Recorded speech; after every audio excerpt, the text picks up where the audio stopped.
দোস্তো welcome to my YouTube channel Amit blogs.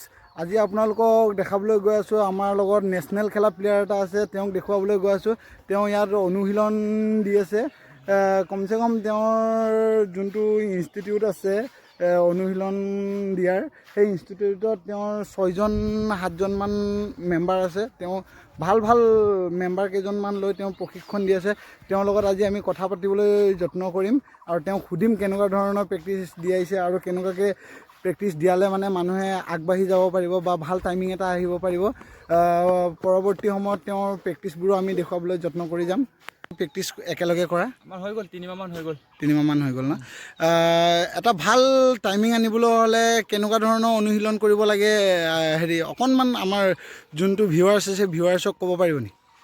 আমি মানে এনেকুৱা এটা ভাল টাইমিং আনিব হ'লে মিনিমাম আমি সপ্তাহত গোটেই ৰেপিটেশ্যন চেঞ্জ কৰিব লাগিব। যেনেকৈ শ্ল' ফাষ্ট হৈ গ'ল, ফাটলেক্স ট্ৰেইনিং হৈ গ'ল, ইণ্টাৰভেল ট্ৰেইনিং হৈ গ'ল, লগতে ABC এক্সাৰচাইজ হৈ গ'ল, হিল ট্ৰেইনিং হৈ গ'ল, আমাৰ ষ্টেপ প্ৰেক্টিচ হৈ গ'ল। আমি মানে গোটেই সপ্তাহত পূৰা চেঞ্জ হৈ থাকে। যেনেকৈ আমি আজি 300 মিটাৰ 10টা মাৰিছোঁ, 200 মিটাৰ 5টা মাৰিছোঁ, ঠিক তেনেকৈ সেনেকুৱা।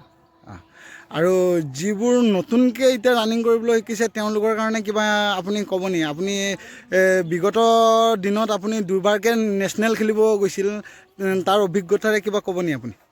যিকেইটা এতিয়া ধৰ নতুন প্লেয়াৰ প্ৰজন্ম উঠি আহিছে সিহঁতৰ কাৰণে ফাৰ্ষ্টটো লং দৌৰিব লাগে, যেনেকৈ 10 কিলোমিটাৰ। মানে নিজকে আগত দমটো আনিব লাগে। 10 কিলোমিটাৰ দৌৰিব নোৱাৰিলেও যেনেকৈ 5 কিলোমিটাৰ দৌৰিলে, লাগিলে 300 মিটাৰ জগিং কৰিলে আৰু দৌৰিলে, মানে খালি টাইমটো ৰখাব নালাগে। যেনেকৈ 10 কিলোমিটাৰ যেনেকৈ হ'লে কমপ্লিট কৰিব লাগে আৰু এনেকৈ কৰি কৰি মানে আমাৰ দমটো তেতিয়া আহি যাব জলদি কৰি। আপুনি আমাৰ যোনবোৰ ভিউৱাৰ্ছ আছে ভিউৱাৰ্ছক অকণমান প্ৰেক্টিচবিলাক কৰি দেখাব। হ'ব।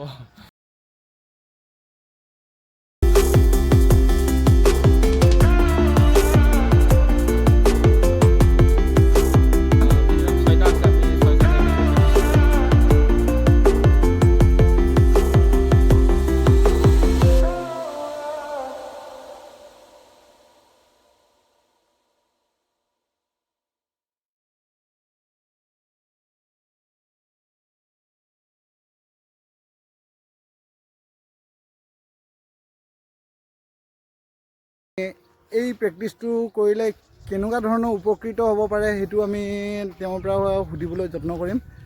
হয়, এই প্ৰেক্টিচটো কৰিলে কি সুবিধা হয়, মানে মানুহৰ কেনেকুৱা ধৰণৰ উপকৃত হয়? আমি হৈ গ'ল ধৰ এতিয়া 200 মিটাৰ মাৰিছোঁতো, হয়, যেনেকৈ আমাৰ টাইমটো আমাৰ মেইনটেইন নহয়, হয়, আমি এটা পেচত দৌৰিব নোৱাৰোঁ। হয়, চ' সেইটোৰ কাৰণে ইম্প্ৰুভ হৈ গ'ল মানে। নিশ্চয় নিশ্চয়। যেনেকৈ পেচ ৰানিং মাৰিব লাগে, আমাৰ পেচটো 3 কিলোমিটাৰ। হয়, চ' 3 কিলোমিটাৰে আমি 1 কিলোমিটাৰটো ভাল কৰোঁ, হয়, 2 কিলোমিটাৰ বেয়া হৈ যায়। চ' এইটো কাৰণে আমি পাৱাৰৰ প্ৰেক্টিচ কৰিছোঁ বৰ্তমান। নিশ্চয় আপোনালোকে দেখিবলৈ পাইছে, তেওঁক চাই ধুনীয়াকৈ ইনস্পায়াৰ হওক। আৰু তেওঁৰো এটা ইউটিউব চেনেল আছে, তেওঁৰ ইউটিউব চেনেলটোৰ নাম হৈছে দীপজ্যোতি ব্লগছ। তেওঁ নিজেও কৈ ল'ব, তেওঁক একবাৰ আমি সুধি ল'ম আপোনাৰ ইউটিউব চেনেলটোৰ নাম কি, আপোনাক ফ'ল' কৰিবলৈ হ'লে কি নামত ফ'ল' কৰিব লাগিব? মোৰ ইউটিউব চেনেলটোৰ নাম হৈছে দীপজ্যোতি ব্লগছ। আপোনালোকে চাব, তেওঁকো ছাপোৰ্ট কৰিব, অলপ ভাল ভাল ভিডিঅ' বনাই মটিভেশ্যনৰ। চ' আপোনালোকে ছাবস্ক্ৰাইব কৰি দিব আৰু ধন্যবাদ। লাইক কমেণ্ট আৰু ছাবস্ক্ৰাইব কৰিব, আৰু তেওঁৰ চেনেলটোকো পৰাপক্ষত আপোনালোকে লাইক কমেণ্ট আৰু ছাবস্ক্ৰাইব আৰু কৰি দিব লাগিলে। ধন্যবাদ।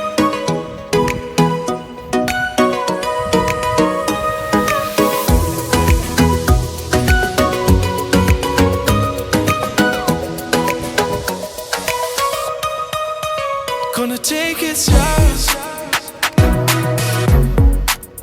When I'm loving you,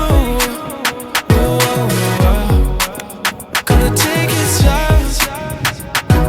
No, no, no. When I'm loving you, no, no, no.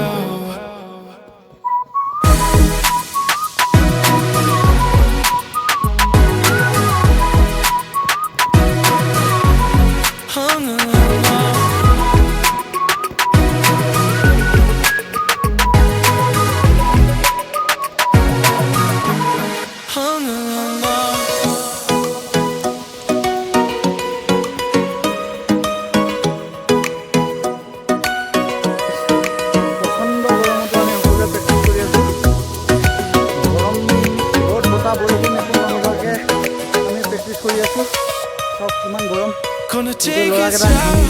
অৱস্থা নাই হ'লেও অসম আৰক্ষীৰ I'm loving you. ইণ্টাৰভিউ আহি আছে তাৰ কাৰণে অনুশীলন কৰিবই লাগিব আমি Gonna take it slow.